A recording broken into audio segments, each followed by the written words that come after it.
నమస్తే ఫ్రెండ్స్, ఈ వీడియోని పూర్తిగా చూడండి. అనాథలు, అభాగ్యులు, సింగర్ పేరెంట్స్ మదర్సు, తల్లుండి తండ్రి లేకుండా, తండ్రుండి తల్లి లేకుండా ఉన్న వీళ్ళకి యాసిడ్ బాధితులు, దీర్ఘకాలిక రోగులు, హెచ్ఐవి ఇట్లాంటి సమస్యలు, దీర్ఘకాలిక రోగాలున్న పిల్లలకు మన కూటమి ప్రభుత్వం, కేంద్ర ప్రభుత్వం కలిసి ప్రతి నెల 4,000 రూపాయలు, 6 నెలలకి 24,000 రూపాయలు ఇస్తా ఉన్నారు. ఎవరికి ఇస్తున్నారు, ఏ డాక్యుమెంట్లు కావాలి, దీని గురించి డీటెయిల్డ్గా వీడియో చేస్తున్నాను. దానికన్నా ముందుగా ఎవరైనా లతా రియాలిటీ యూట్యూబ్ ఛానల్ కొత్తగా చూస్తున్నారా? ప్లీజ్ ఫ్రెండ్స్, ఒక లైక్ చేయండి, హైప్ చేయండి, నా వీడియోస్ని ఎక్కువ మందికి షేర్ చేయండి, సబ్స్క్రైబ్ చేసుకొని పక్కనే ఉన్న బెల్ ఐకాన్ని ఆన్లో పెట్టుకోండి. నేను చేసే ప్రతి వీడియో మీ దాకా వస్తుంది. ఓకేనా? చలో వీడియోలోకి వెళ్దాము. నా పేరు మధు.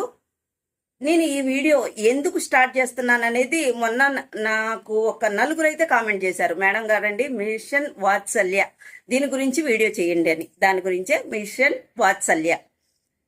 ఇది 18 సంవత్సరాల లోపు ఉన్న చిన్నారులకు, ఆర్థికంగా వెనకబడిన వాళ్లకు, గ్రామాల్లో అయితే వాళ్ళ ఆదాయము రేషన్ కార్డులో 72,000కి మించకూడదు, పట్టణాల్లో అయితే 96,000కి మించకూడదు.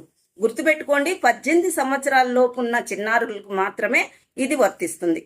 కావాల్సిన సర్టిఫికెట్లు, caste certificate, income certificate, ration card, Aadhaar card, వీళ్ళ చదువు సర్టిఫికెటు, బోనోఫైడ్ సర్టిఫికెటు, అట్లాగే బ్యాంక్ పాస్బుక్, ఇవన్నీ తీసుకొని మనము ఐసిడిఎస్ వీళ్ళకి గజిటెడ్ ఆఫీస్ సంతకాలతో అందజేయాలన్నమాట.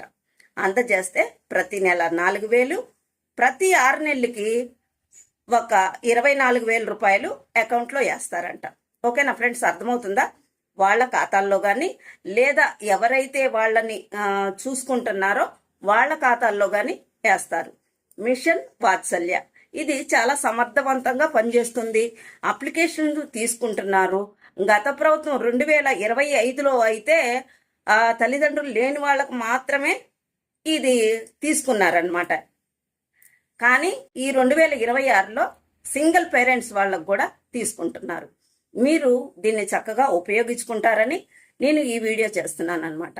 మరొకసారి చెప్తున్నాను, మీరు గ్రామాల్లో 72,000కు మించకూడదు, పట్టణాల్లో 96,000కి మించకూడదు. మీరు ఇది చూసుకొని గజిటెడ్ ఆఫీస్ సంతకం కూడా కంపల్సరీ కావాలంట. ఇవన్నీ చెక్ చేసుకొని మీరు తీసుకొని అంగన్వాడీ వాళ్ళకి తీసుకెళ్ళి మీ అప్లికేషన్స్ ఇవ్వండి. ఓకేనా ఫ్రెండ్స్? మిషన్ వాత్సల్య పథకం గురించి నాకు తెలిసిన డీటెయిల్స్ మీకు ఇచ్చినాను. Thank you. మరొక వీడియోతో నేను మీ ముందుంటాను. Thanks for watching.